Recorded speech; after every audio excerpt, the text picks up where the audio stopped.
So welcome back with one day to go in our countdown to Thanksgiving. And we are doing a little buttermilk potato bread, which is mashed potatoes in the dough of this bread, and then the buttermilk makes a really soft dough. And I know I promised not to do a yeast bread because it can be time consuming, but I find this one actually pretty easy.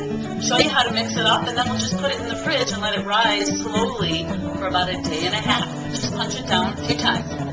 So, one more day to go on our countdown to Thanksgiving. Watch this buttermilk potato bread. Okay, I start off just adding my yeast. Just is a little regular old dry active yeast, not the fast acting. I put it into a half a cup of slightly warmed buttermilk. And added just a teeny bit of sugar, a teaspoon or 2 teaspoons. And you can see it foaming up. So the yeast is alive. It is living. And I'm going to add that into my KitchenAid right now. I'm a big KitchenAid fan for bread making. I do love this. I change from the paddle attachment to the dough hook when the dough starts coming together. Start off with our yeast mixture. Next we add in another cup and a half of buttermilk. So basically buttermilk is the base of this, and it actually gives the bread such an amazing texture. Then we will add our 2 eggs. 2 eggs. We're going to put down the mixer right now. I'm going to actually turn it on low. 1 egg at a time. Medium. Get all that liquid together. And finally, I will add my potatoes.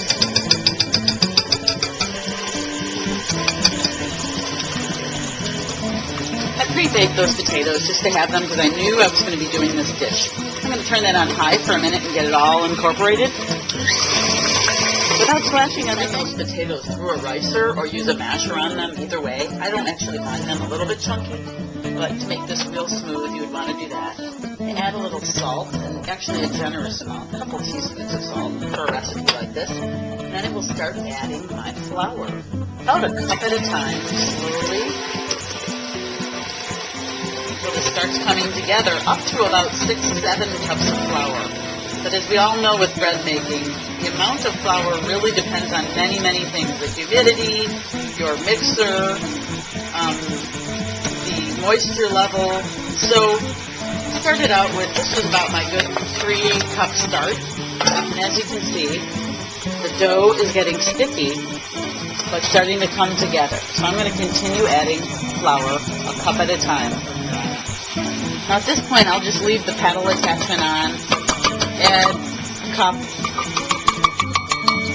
possibly even another half a cup before I even switch. It's starting to now ball up, which is a sign to me to start to switch to the dough hook. So here I go, one more half a cup.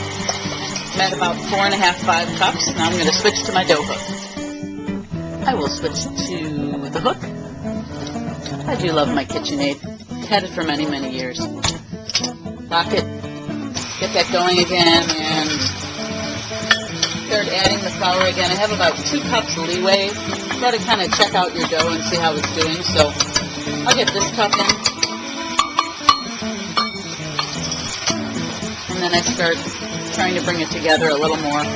You don't want to stick your hand in here because that dough hook really hurts when it catches your hand in between the hook and the bowl.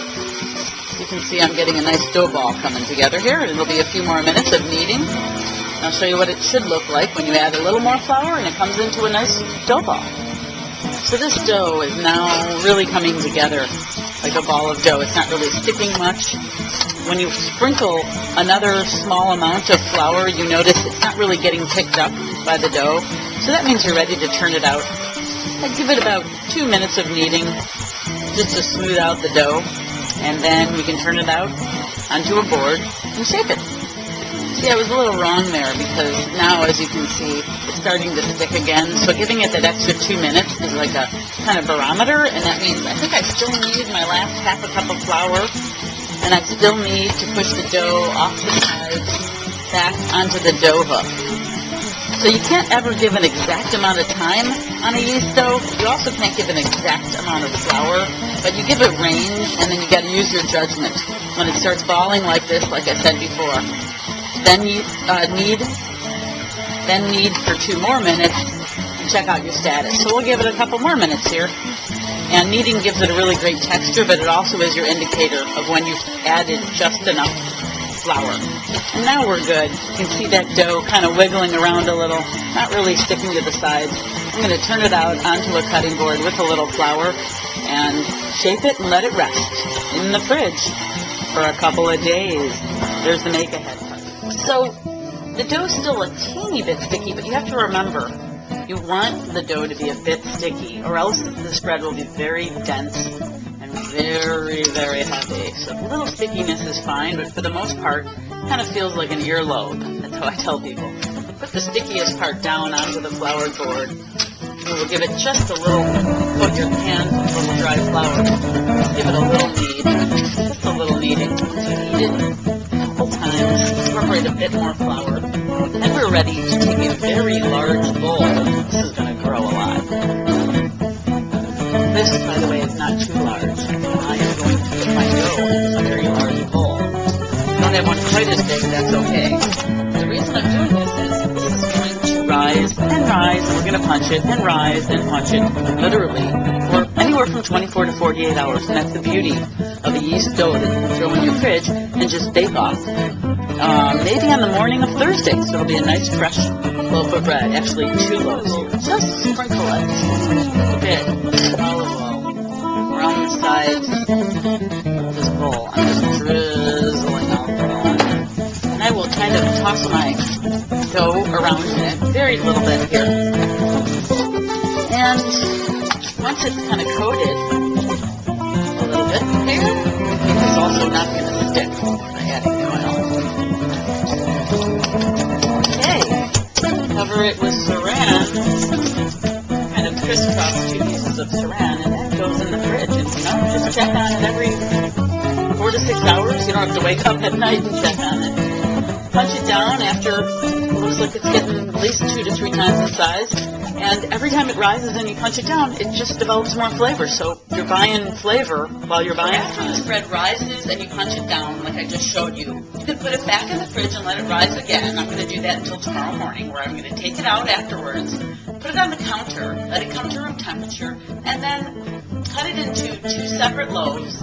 Let them rest for a few minutes while I'm prepping something else. Pop them in the oven at about 375 until they're done, which can be ranging on your oven anywhere from 45 minutes to an hour. And then you have homemade bread.